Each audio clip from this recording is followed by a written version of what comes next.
just forget about it.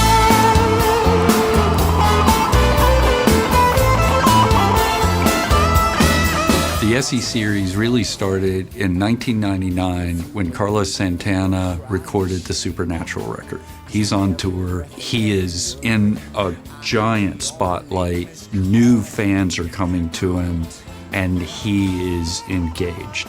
And he goes to Paul and he says, I want you to come up with an inspirational, more affordable, high quality Santana guitar, make it happen.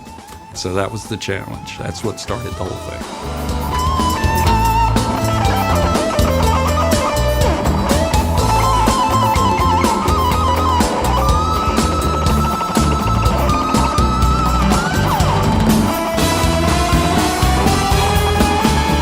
The beginning of the SE Series was really about just satisfying one of our most important artists' desires. It wasn't thought of, at least by me, as the beginning of a big part of our current business. It was just really doing what we do inside of artist relations, listening to an artist, embracing their dream, and then trying to execute that dream.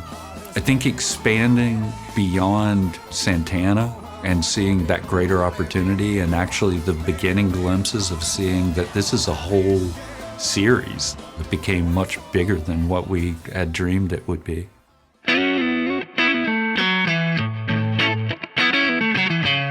So the SE Series came to be only about 15 years into the business. It was still a very young business when that opportunity came to be. And we were just moving to our current factory. We were just getting out of the little shop inside of Annapolis. Still very much a young business, a craftsman business where all of us on the floor were guitar builders, where we were managers or whatever, we're guitar builders. So, and the experiences that we gained from that helped to mold the whole company. It scaled us rather quickly. And through that growth, we started looking at our business a little bit differently and even different manufacturing approaches that we could take inside of production. It sort of expanded our minds a little bit.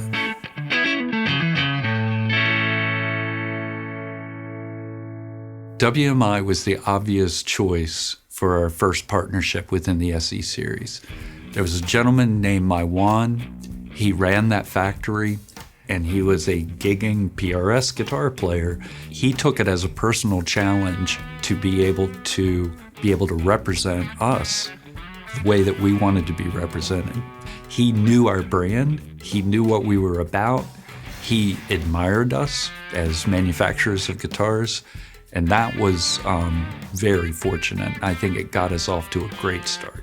There were certain elements inside of the guitar that were non-negotiable items that had to be perfect right out of the gate. The mechanical aspects of the guitars, the functional aspects of the guitars. We didn't just make a drawing and send a drawing. Doug Shive was over building guitars.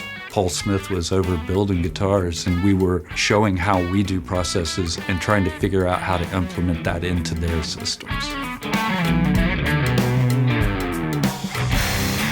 The very first guitars that we got back, as you can imagine, were not acceptable. They had problems. The necks were not what we wanted the necks to be. The truss rods didn't react the way we wanted the truss rods to react. There were just things that didn't work because that's the way it goes whenever you make a new thing. So it took several tries. We were really demanding different results, not necessarily different processes. And when we had the guitars to where they were functional and they were where we wanted them and where we thought Carlos would want them, it was a little bit of a nervous moment, but he loved the guitar. He was proud that we had been able to achieve this thing together. And if you look at those early ads where it's Carlos just sitting with the SE Santana in his lap, you can see his happiness in his face, and that's genuine. He'd helped to push us to break a code, to figure out how to do a thing that hadn't been done. And I think he was proud that he pushed us to that spot. We're constantly challenging ourselves in Maryland to find better ways to build better guitars. And then we're constantly looking at that advancement in our processes and in the instruments And we're finding ways to apply that to the SE Series. And we're not that shy about it. You know, when we see an area that we have proven, it's improved, and it makes the experience better for the guitar player, we will look for the ways of bringing that into the manufacturing process of the SEs. In the very beginning of PRS, when I started building guitars, I'd finish a guitar, I would pick up a pencil, I would put my initials in that guitar. I had ownership of that. It was my guitar, and I did my best work because my name was inside of it. When the SE Series started, that was another non-negotiable that Paul threw down. You will put the name of your company on the back of this headstock, and it's for the same reasons that he wanted us to sign our guitars. You're gonna do your very best work if your name's on there too. So it's not just, oh, that's a PRS product, that is a world manufacturing product as well.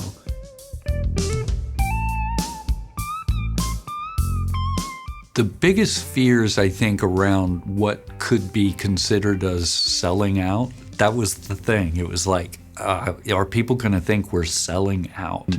That concept was always front of mind before the launch of the guitar. We were always worried about it. It had a bearing in the design of the guitar. The reason it doesn't say PRS on the face of that anywhere, the reason that it doesn't have bird inlays in it, the reason that there is no maple veneer on it, was us being very cautious because we were not sure what the reaction was going to be to this thing. Once it was out, people start to understand what we're trying to execute. And the fact that if you stay true to your goals, people come to realize, okay, they're building a quality guitar. It may not have all the bells and whistles, but fundamentally, this is an excellent bones of a guitar. We don't see a problem with that. It quickly also became a way for PRS to be more approachable, that there was a way to come into PRS at a new price point that didn't open the conversation to the guitars we were making here in Maryland.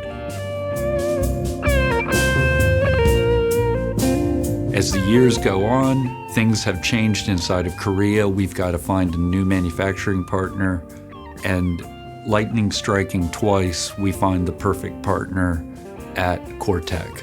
And the conversations that we had with June Park in the beginning, I quickly came to realize that this was another person who absolutely understood where we were coming from, believed in a stance of a guitar that's affordable, also being very high quality, and willing to push the boundaries of his own company to help us achieve our goals. And it's one of the most powerful partnerships I've ever been a part of. There's a few moments in time that I think the guitars inside of the SE Series just did a quantum leap as far as the way people thought about them being close to PRS made in Maryland guitars. One of those moments is when we put maple veneers on the guitars. And that's the era that we started bringing in some of those trademarks and some of that trade dress that we have. Another moment in time was when we applied the logo of Paul Reed Smith with a suffix of SE under it. The guitar itself had advanced to the point that it truly did represent what we were doing here. We bridged the gap on so many things that might have been disparate in the early guitars, and we were now working on really fine-tuning neck shapes, really voicing pickups, really making astounding stain colors, getting closer and closer to what people thought of, and it just seemed appropriate to now say, yeah, that is a Paul Reed Smith SE.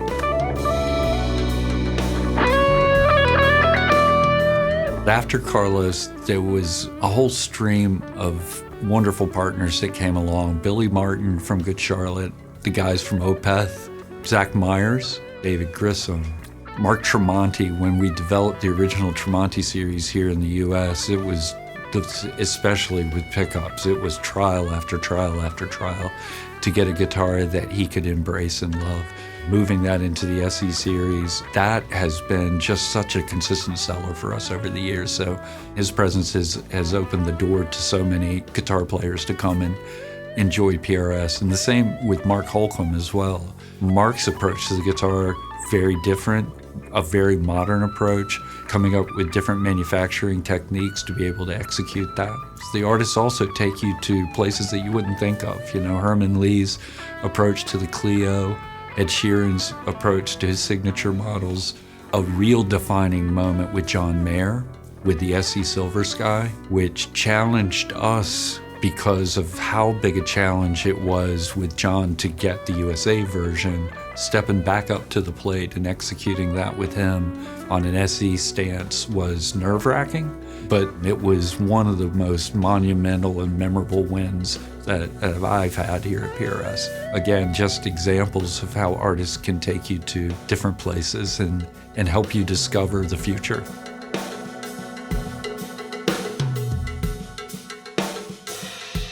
The better you advance the art of the fundamentals of guitar building, the better you are armed to advance in other arenas of instruments and instrument building. Some of those worlds are extended range, baritone, 7 strings. It takes you into hollow body ranges, partnering with LR Baggs and coming up with the acoustic series. That then launched us into even taking our fundamental Angelus and Tenare acoustic shapes into a parlor. Once you start this, it's like this world of discovery. It just builds upon itself. And who knows where it stops. If you're a curious person, you never stop being curious. And whenever you found the answer, you're looking for the next question. And that's how we approach all of our guitars. It's almost the excitement of not knowing where you're going and then realizing that you found yourself in a pretty cool place.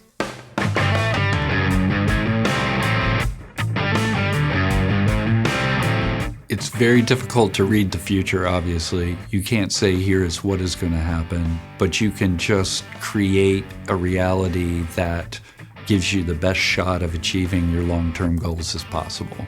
What we've done inside of the SE Series is we built a team, and we're growing that team constantly, and the skills within that team are growing constantly that will allow us to continue doing what we're doing it better, doing more of it if that is desired, for years and years to come.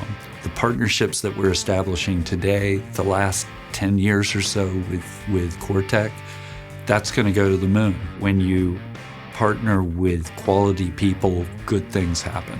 It's like forming the right band. It's like playing music with just people, and then you get the people. And now you're really making music, and that's what we're doing. We've found the band, and we're all further developing our chops, and we're getting better as players. The music is getting better. It's more complicated. More people like it. It's pretty analogous to building guitars.